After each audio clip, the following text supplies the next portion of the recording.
Olá, seja bem-vindo. 26 de agosto, bom dia para você que nos acompanha. São exatamente 9 horas da manhã e a partir de agora você confere as principais notícias da nossa cidade. Amanhã acontece a 25ª sessão ordinária do ano e para conversarmos sobre a ordem do dia, nós estamos recebendo o assessor da Secretaria de Comunicação da Câmara, Rodrigo Vieira. Bom dia, Rodrigo. Seja bem-vindo. Obrigado, Eduardo. Bom dia a todos e vamos conversar sobre os 3 projetos, né, que estão inseridos na ordem do dia e outros dois requerimentos de inclusão extraordinária que também vão ser apreciados amanhã. Exatamente, Rodrigo. Eu queria começar falando aqui sobre 2 projetos de autoria do prefeito Celso Florencio, né? E os dois têm relação com a sessão passada, né? Que o primeiro deles é sobre o SAI que foi adiado, né? Sim, o líder do governo na Câmara, né, o vereador Jacques Almeida, ele fez esse pedido de adiamento para a sessão de amanhã, né? E esse projeto permite a instalação de biodigestores no bairro Novo Aranha Irajá.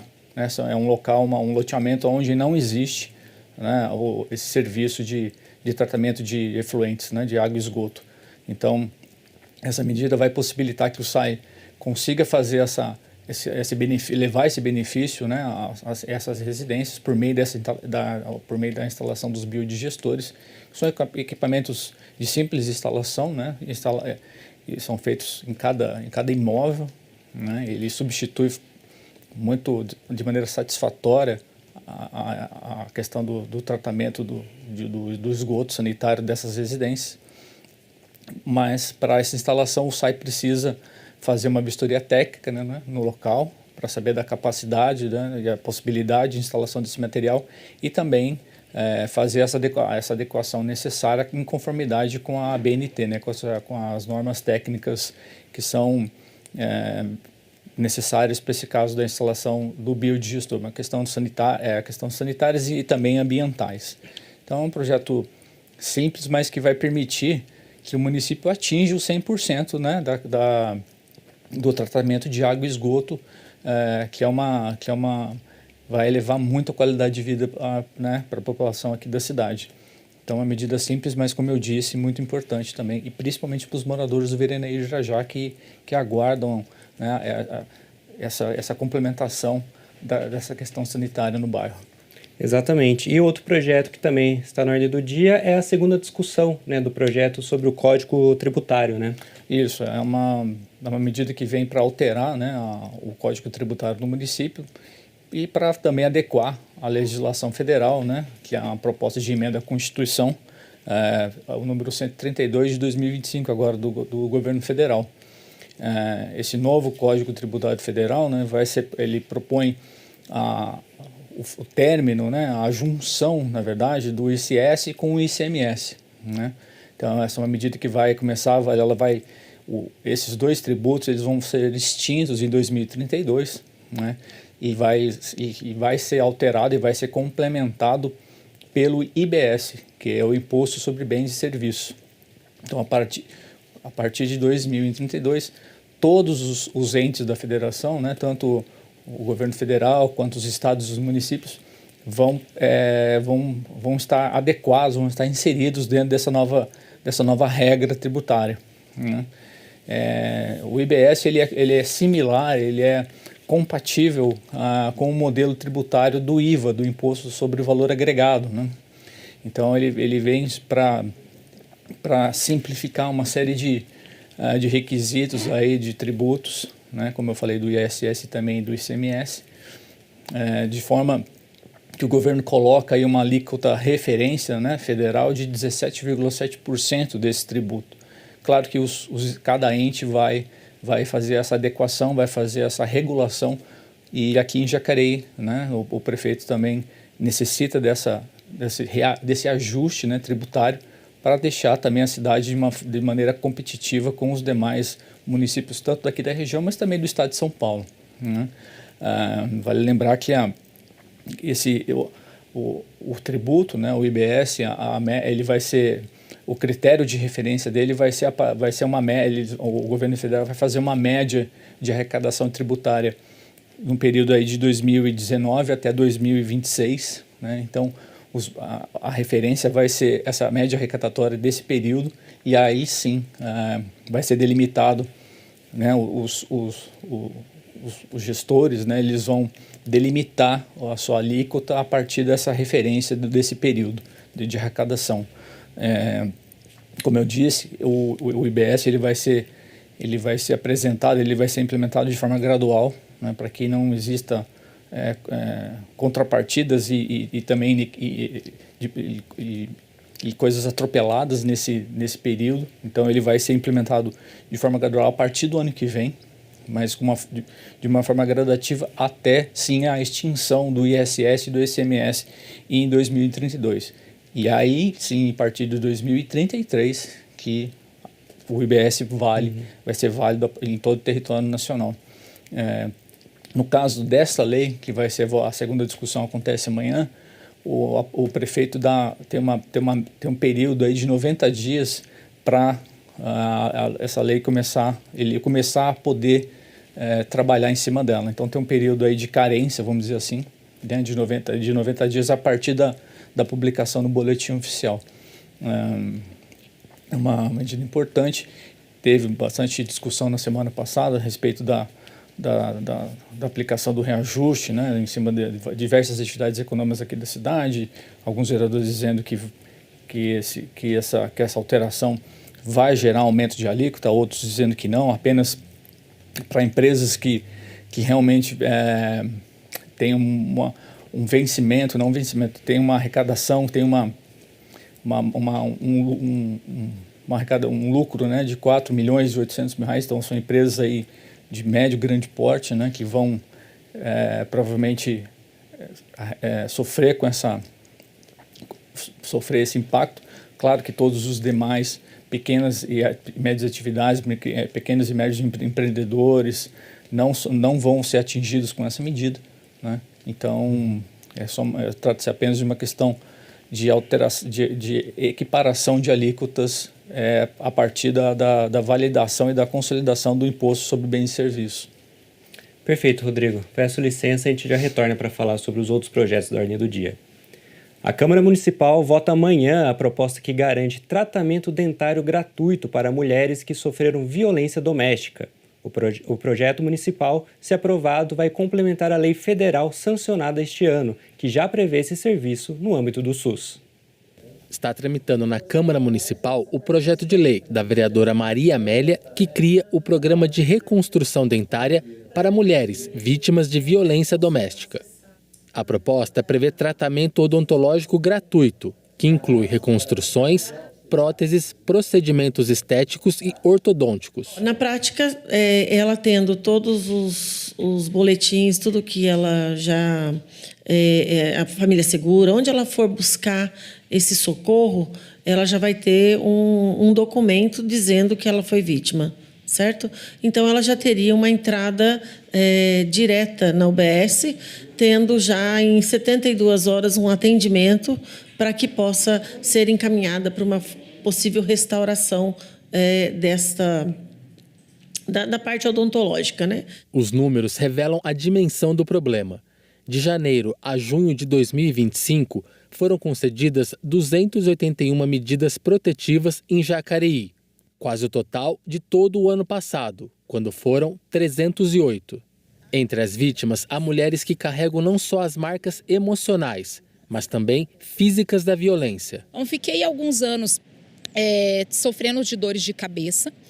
E quando eu voltei ao bucomaxilo, né, nós fomos investigar o motivo dessa dor de cabeça, porque eu já tinha passado diversas vezes com o neurologista ele descartou qualquer sequela no cérebro, né, então nós tínhamos que descobrir o motivo dessa dor de cabeça.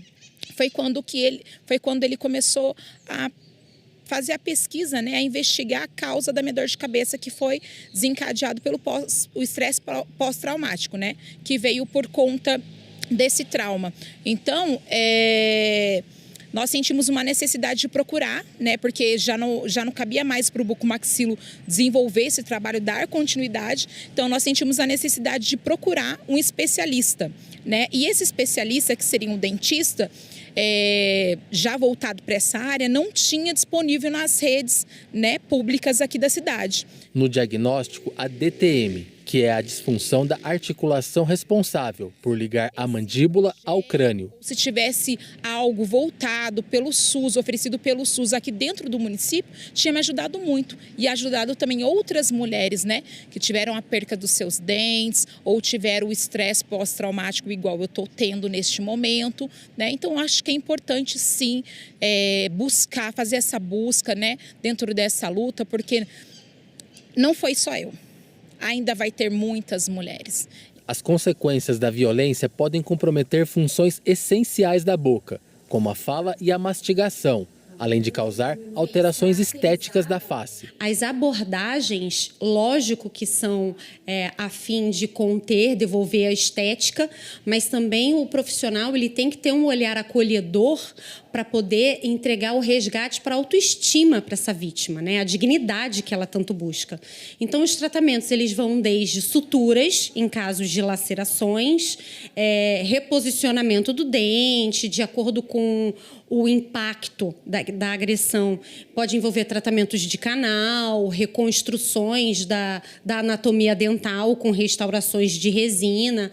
Daí vai muito do diagnóstico do profissional perante essa vítima e fazer um planejamento adequado. A proposta municipal complementa a lei federal sancionada este ano, que prevê, no âmbito do SUS, o atendimento odontológico a mulheres vítimas de violência doméstica.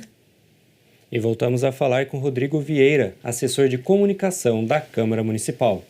Bom, Rodrigo, a gente acabou de ver aqui uma matéria, né, sobre um projeto da vereadora Maria Amélia e ela vai estar amanhã na ordem do dia também, né? É essencial esse trabalho, né, esse projeto da vereadora, trazendo a validação dessa lei federal aqui para Jacareí. Fundamental, como colocou aí os dados, né, que traz aí a reportagem, o número de agressões de violência cometidas aqui em Jacareí, enfim, no Brasil todo, mas em Jacareí esse número ainda é subestimado, né? Porque ainda existem casos a maioria das mulheres ainda não procuram, não fazem a denúncia, né? Elas se mantêm em silêncio, né? Mesmo diante do agressor, convivendo com o agressor, uma série de questões aí relacionadas a sua independência econômica, a questão familiar, né? São questões aí que ainda impedem a mulher de procurar os seus direitos e garantir a sua integridade física e psíquica, né? Então, a medida fundamental da vereadora, né? Uma questão de saúde, né? Trazendo essa validação da lei federal para Jacareí, importantíssimo que a sociedade, principalmente as mulheres, discutam sobre esse tema e todos os demais outros que infligem a sua dignidade física e psíquica. Perfeito, Rodrigo. Peço licença mais uma vez e a gente já retorna para falar mais sobre a ordem do dia. A Prefeitura de Jacareí continua a promover a série de encontros com a população para discutir as prioridades de investimento para o próximo ano. As reuniões fazem parte da Lei Orçamentária Anual, a LOA, referente ao ano de 2026 e são abertas ao público, onde os moradores podem dar sugestões de obras e melhorias para o seu bairro. A reunião de hoje será na Escola Municipal Professora Maria Amélia Mercadante Turci, no bairro Parque Santo Antônio, a partir das 7 horas da noite. Mudando de assunto, uma pesquisa realizada em Jacareí e região apontou um crescimento no número de diagnósticos do transtorno do espectro autista no ambiente escolar. A TV Câmara foi entender os desafios e as perspectivas de inclusão nas escolas. Saiba mais na reportagem. O transtorno do espectro autista, conhecido pela sigla TEA, é uma condição neurológica que pode afetar a sensibilidade e principalmente a comunicação, fazendo com que a pessoa diagnosticada precise de suporte em sua rotina diária. O suporte, ele diz em respeito ao quanto de ajuda aquele indivíduo precisa. Então, o nível de suporte 1 é aquele indivíduo que ele já consegue ter um pouco mais de independência, consegue fazer suas atividades de maneira independente, porém requer o mínimo aí de ajuda. O nível de suporte 2, ele já requer um pouquinho mais de ajuda, já tem dificuldades sociais, dificuldades para se comunicar, e o nível de suporte 3 é aquele indivíduo que ele precisa de suporte total. Então, às vezes, para ir ao banheiro, para se comunicar, na parte social, ele requer mais ajuda. Então, é classificado pelo quanto de ajuda aquele indivíduo ele precisa para viver ali na sociedade. Um estudo do Centro de Autismo Interclínicas apontou um aumento de aproximadamente 48% no número de diagnósticos de TEA nas escolas da região do Vale do Paraíba e Litoral Norte, entre 2023 e 2024. Em Jacareí, o aumento foi de pouco mais de 41% de um ano para o outro, o segundo maior índice da pesquisa, atrás apenas de Ubatuba, que registrou cerca de 48%. Segundo a fisioterapeuta e psicomotricista Vitória Messias, esses números não indicam necessariamente um aumento de casos, mas sim uma maior conscientização sobre o assunto. Muito se fala, né? Meu Deus, agora tudo é TEA, tudo é TDAH, mas não. Acho que as pessoas elas têm ficado com um olhar mais apurado, né? Então, percebeu ali um atraso na comunicação, percebeu dificuldades sociais, os professores, os pais, eles já estão indo buscar ajuda, né? Então, esse olhar mais apurado, o acesso à informação, ele está muito maior. Então, os pais, eles conseguem perceber essas questões muito antes e ir atrás aí de ajuda, atrás de uma avaliação e de um diagnóstico. Então, por isso que tem ficado tão alarmante assim, crescente o número de laudos. Luciana Gótola, professora de atendimento educacional especializado, conta que tem acompanhado o aumento de diagnósticos nas escolas. Quando a escola me pediu para vir em 2018, eu tinha 4 alunos e eu fui contratada para trabalhar 2 vezes por semana. E desses 4, eu tinha 2 síndrome de Down e 2 autistas. E aí, com o passar no ano seguinte, já aumentou um pouquinho. 2018, nós estamos em 2025, hoje, no contexto geral, tem mais de 100 alunos de inclusão. Englobando o contexto geral, né?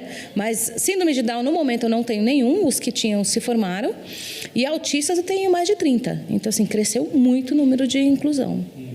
A preocupação com a inclusão e o aumento de laudos também chegou ao Legislativo. O vereador Gabriel Belém protocolou diversos documentos sobre inclusão e o suporte a pessoas com TEA na rede pública municipal de educação. As principais queixas das famílias atípicas hoje elas concentram em 2 áreas, educação e saúde. Educação porque a escola acaba sendo um posto avançado do poder público em muitas comunidades.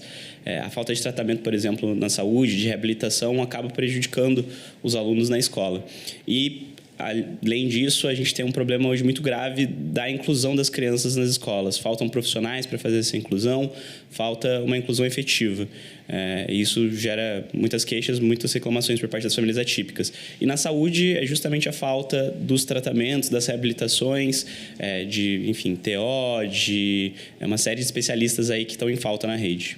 Além de oferecer suporte, a comunidade escolar e o poder público precisarão se adaptar para tornar o ambiente escolar e as instituições mais inclusivas. Vai ser necessária uma reorganização por parte da prefeitura, de políticas públicas, né? Investir principalmente em capacitação dos profissionais, porque hoje a gente enfrenta uma grande dificuldade nas escolas, algo que aconteceu no início do ano já, onde os alunos foram para a escola, ficaram sem o suporte e, como eu disse anteriormente, eles precisam desse suporte, né? Precisam do suporte ali na hora de uma prova, na hora do intervalo, para socializar, muitos deles não conseguem fazer de forma independente. Então, a capacitação nesse assunto, no TEA, e inclusão de novos profissionais dentro da rede municipal, dentro das escolas, vai ser de grande valia. Fácil não é, né? Se a gente for pensar no professor em si, com as salas cheias de aluno, ele tem que pensar no todo.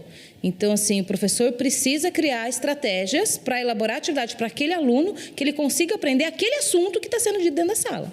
Para os pedagogos, acaba ficando um pouco mais fácil, porque eles já têm essa didática para com os pequenos. Os grandes, não. Os professores de ensino médio e fundamental, eles são preparados para dar aquela matéria. Então, eles estão tendo que se readequar, fazer especialização. Tenho muitos professores aqui fazendo graduação, pós-graduação na educação especial para poder elaborar bons projetos. Então, eles montam atividade individual, porque cada aluno é único. Hoje, essa questão da inclusão é um desafio em todo o estado de São Paulo. Não existe nenhuma cidade aqui, nenhum município do estado que consiga resolver todos esses problemas.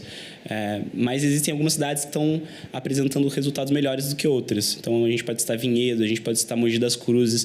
A gente precisa avaliar o que essas cidades estão fazendo de bom e replicar aqui na cidade para garantir que essas crianças e também as famílias delas, muitas vezes pais também, pessoas com deficiência, pessoas com autismo, tenham o acolhimento e o suporte que eles precisam.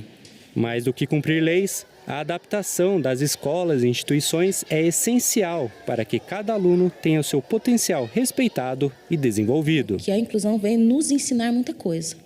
As pessoas estão muito irritadas, muito nervosas, muito sem paciência, então falta resiliência. Então, a gente precisa muito da saúde, claro, para atender a demanda, porque está crescendo muito, então precisa da saúde, essa parceria com a escola, mas o ser humano precisa entender que somos todos seres humanos. A Câmara tem enfrentado essa questão em vários momentos, né? Foram aprovados já projetos de lei vindo do Executivo para a criação, por exemplo, da Diretoria de Inclusão aqui no município. Também foram pautados projetos de lei por vereadores para conseguir garantir mais direito para essa população com deficiência. Eu acho que a Câmara, nesse aspecto legislativo, tem feito um bom trabalho. Eu acho que falta agora a Câmara fiscalizar, no papel fiscalizatório, ser mais incisiva e cobrar de forma mais efetiva o poder público, o poder executivo especialmente, para garantir que esses serviços sejam oferecidos, porque a lei já tem, agora tem que garantir que a lei seja cumprida. Vieira, assessor de comunicação da Câmara Municipal. Bom, Rodrigo, continuando a ordem do dia, nós temos também 2 projetos do JUEX, né, que ele pediu inclusão, certo? Isso, exatamente. O primeiro deles, aí do vereador JUEX, ele está pedindo, ele fez um requerimento, né, para apresentar um projeto que estabelece diretriz para quem quiser fazer eventos de música eletrônica aqui na cidade, né? Vale lembrar que esse projeto dele, ele recai para eventos de música particulares, né? Então, organizadores que tenham vínculo particular para a realização dessas festas. No projeto ele estabelece aí uma série de critérios, né, que o organizador deve apresentar antes do evento para que a festa seja viável, passível de realização. Um dos critérios importantes aqui é que o vereador coloca que antes 90 dias antes da festa, do evento, o organizador ele deve apresentar um requerimento à prefeitura, né, dizendo aí, pedindo autorização, né, para a realização desse evento, e desse documento ele tem que estar acompanhado de um laudo, de um plano de atendimento emergencial para as pessoas que vão frequentar o local, vão frequentar a festa, e também um plano de atendimento, um suporte médico aos participantes. Então tem que ter uma equipe disponível para atendimento em caso de uma urgência ou de uma emergência, né? A instalação de câmeras de vídeo monitoramento que façam captação de imagens noturnas, para aí já é uma questão também de segurança, né? A contratação de a contratação de seguro de acidentes pessoais, caso aconteça algum incidente no evento. Então tem que ter um plano, tem que ter um plano de seguro, né? Isso tem que ter apresentado também. Isso é uma questão obrigatória aí na concessão da realização do evento. E um plano de controle de ruído e também de resíduo, né? E outra coisa importante também que o projeto coloca é que 60 dias antes de fazer a festa, 2 meses antes da realização do evento, o organizador ele tem que publicar no jornal local o local, o horário e a data do evento, para que os moradores, num raio de 1 quilômetro da realização do evento, possam se manifestar caso eles não queiram, né, não desejem aquele evento, a realização daquele evento, né? Uma série de questões aí, de ruído, ambientais, né, de resíduos. Então, isso é importante para impugnar, os moradores possam fazer essa impugnação caso eles não desejem a realização desse evento. Então, vale lembrar que esse projeto, segundo o próprio JUEX, ele não visa restringir a realização desses eventos, mas é apenas de dar responsabilidade para as pessoas, para os organizadores que pretendem fazer essas festas. E não são festas pequenas, tá? Tem uma emenda do vereador JUEX que são festas de capacidade de 3 mil, acima de 3 mil pessoas. Então não é uma festa pequena, é uma festa de médio porte e válidas. E como a gente sabe, muitas vezes essas festas são realizadas em locais distantes do centro da cidade, né? Em sítios, em chácaras. Então é uma medida importante do vereador, não para restringir, mas para dar responsabilidade para quem está organizando e não ter e caso aconteça algum problema nessa festa, precisa alguém ser responsabilizado, e é isso que o vereador pretende fazer. No segundo projeto, no segundo requerimento de inclusão, o vereador está querendo propor uma proibição para que a Câmara ela não conceda títulos e nem homenagens às pessoas que tenham que foram condenadas por violência de crimes contra a mulher, né?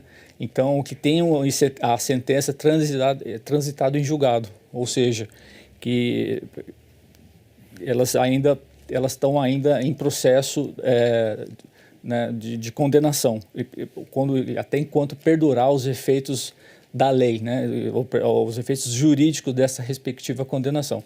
Então, enquanto não tiver transitado julgado, enquanto a pessoa estiver sofrendo as consequências do ato que ela cometeu, ela não vai poder receber nenhuma homenagem, nenhuma concessão de título aqui pela Câmara. Esse é o segundo projeto encaminhado pelo vereador Joex, que vai ser analisado aí pelos vereadores. E ele retirou também um projeto que institui a Semana da Cultura Geek, né, que era um evento bacana que ia promover o encontro dessa galera aí dos games, né, enfim. E esse projeto foi retirado, ele pediu para retirar da ordem do dia. Muito provavelmente ele deve apresentar aí nas próximas sessões uma proposta importante, né, interessante para a cidade, e vamos aguardar como vai ser essa deliberação desse outro projeto da Cultura Geek que foi retirado essa semana. Rodrigo, além da sessão amanhã, né, essa semana a gente também vai ter uma audiência pública, correto? Sim, na quinta-feira, 7 horas, vai ter um evento aqui para prestação de contas do Instituto Federal, né, daqui de Jacareí. Então, eles vão apresentar suas metas, né, os planos aí de diretrizes educacionais e pedagógicas para os próximos 4 anos aqui na cidade. Então, é um evento importante, não só de apresentação desse plano diretivo e de pedagógico, mas também do corpo docente, né, da instituição, mas também para as pessoas que estudam, são os estudantes e as pessoas interessadas aí em atuar, né, no âmbito do Instituto. E vale lembrar também que na sessão de amanhã, antes da ordem do dia, o vice-presidente do Ilustre Conselho do Grão-Mestrado do Grande Oriente de São Paulo, o senhor Sérgio Rodrigues, ele vai fazer o uso da tribuna para abordar o tema o Dia do Maçom, né, que é comemorado no dia 20 de agosto, e também para falar sobre os trabalhos que a instituição realiza na cidade. Perfeito, Rodrigo. Agradeço a sua participação e espero você aqui semana que vem para a gente falar mais sobre a ordem do dia. Eu que agradeço. Obrigado, Eduardo. Bom dia a todos e até mais. Nós vamos para um rápido intervalo e no próximo bloco você confere mais notícias sobre a cidade e vai saber sobre o aniversário de 30 anos da Igreja Matriz do Parque Meia Lua. A gente volta já.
Estamos de volta e a gente começa conferindo os trabalhos realizados na 24ª sessão ordinária do ano.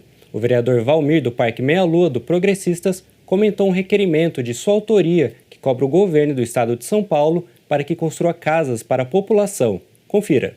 Esse ofício é para o governo do estado de São Paulo, Tarcísio Gomes de Freitas, pela CDHU. Mais de 250 unidades que ele prometeu para a cidade e não tem agora nada foi feito. Programa Minha Casa Minha Vida. Então o que o povo fez? O povo está fazendo inscrição na Prolar, não tem condições o prefeito da cidade fazer casa popular para o povo, porque é verba do PTU do povo, não pode fazer. E aí não vem uma casa popular e não está sendo feita nenhuma. E o povo está apavorado, porque o ano que vem já é a época da eleição. Então não adianta começar no dia da eleição a casa popular para eles, para ninguém acreditar mais nada na cidade de Jacareí. Eu com 6 mandatos aqui, hoje eu tenho que alertar o povo. Olha essa situação. Tem mais de ano que veio de CDHU, Deus coi, mas casa popular nada. Peço, governador do estado de São Paulo, abre o olho aqui da cidade de Jacareí e ajuda o povo da nossa cidade. Por favor. Valmir também falou de um outro documento cobrando a empresa EDP para que coloque postes de iluminação em um bairro da cidade. Ele disse que os moradores pedem essa iniciativa faz tempo. Acompanhe. Começa a rua lá, até chegar nessa chácara lá, e aqui está as fotos com o povo. Não estão na época mais de viver em escuridão. Isso já passou essa época. Isso aí eu tenho 72 anos, nem luz tinha na época, tinha que comprar querosene. Será que na cidade de Jacareí EDP não vê essa situação? Tem que ver essa situação. Eu tenho 6 mandados nessa casa, nunca vi uma chácara desse jeito aqui. O povo paga tudo e não tem lá. EDP, por favor, toma essa providência. Que quantas famílias tem lá, idoso, criança, gente com cadeira de roda, e não tem iluminação na cidade de Jacareí, nesse local. Peço de favor, EDP, rever essas coisas lá e coloca o poste lá para colocar essa iluminação aí. Peço que o prefeito Celso Florencio também dá uma força para a gente nesse momento. Mais sobre as sessões ordinárias e os trabalhos dos vereadores, você confere em jacareí.sp.leg.br. Agora falando de esporte, o Jacareí Rugby está a uma vitória de garantir uma vaga na grande final do Campeonato Brasileiro 2025. Jogando no último sábado, a equipe passou pelo Pasteur por 73-18 em jogo da terceira rodada do hexagonal final do torneio, no campo do Balneário em Jacareí. Com a vitória, os jacarés alcançaram os 15 pontos e seguem na liderança. O próximo jogo será contra o São José no dia 6 de setembro, em São José dos Campos. Em caso de nova vitória, com ponto bônus, o Jacareí Rugby encaminha a vaga para a decisão do Campeonato Brasileiro. Mudando de assunto, a Igreja Matriz do Parque Meia Lua celebra seu 30º aniversário com fé e devoção. Veja os detalhes na reportagem.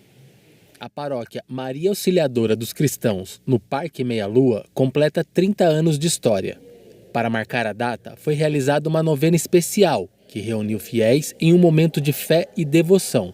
Para nós é momento de festa, de júbilo, de alegria, de regozijo, pois a paróquia significa muito para o nosso crescimento espiritual, humano e social. Tudo começou em 1968, com a reza do terço e orações nas casas.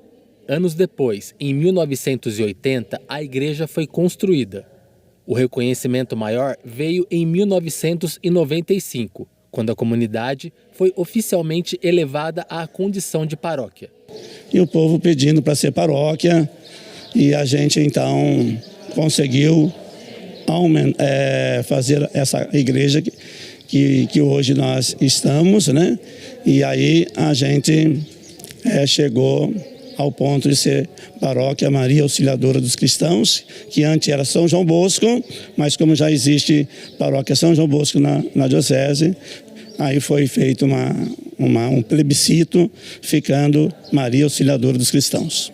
A festa de comemoração teve apoio financeiro de emendas impositivas municipais. Agora faz 30 anos de paróquia, então a gente patrocina ela com os cantores e também com as tendas da cultura. A gente manda as emendas e a cultura que manda a montar as tendas aqui no Parque Meia Lua. E também os cantores sertanejos, o que o padre precisar, achar que aquele cantor é ele que escolhe para vir para o Parque Meia Lua. A igreja matriz do bairro se destaca ainda pelas iniciativas sociais, que há anos beneficiam famílias da região. São os vicentinos, né? Os vicentinos, aí Pastoral da Saúde, né? Pastoral da Criança, nós temos a Pastoral da Escuta, né? Que tem um trabalho psicológico. E assim, dentro das necessidades, a gente procura também inserir também, porque faz parte, né? Faz parte o lado social e humano das pessoas. A paróquia Maria Auxiliadora dos Cristãos abrange mais 12 comunidades, a maioria delas situadas na zona rural de Jacareí.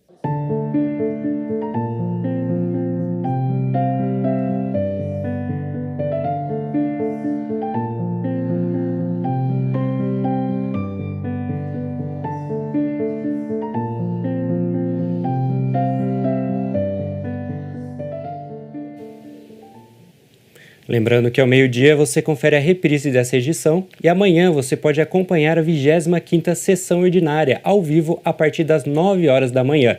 Se cuide e até mais!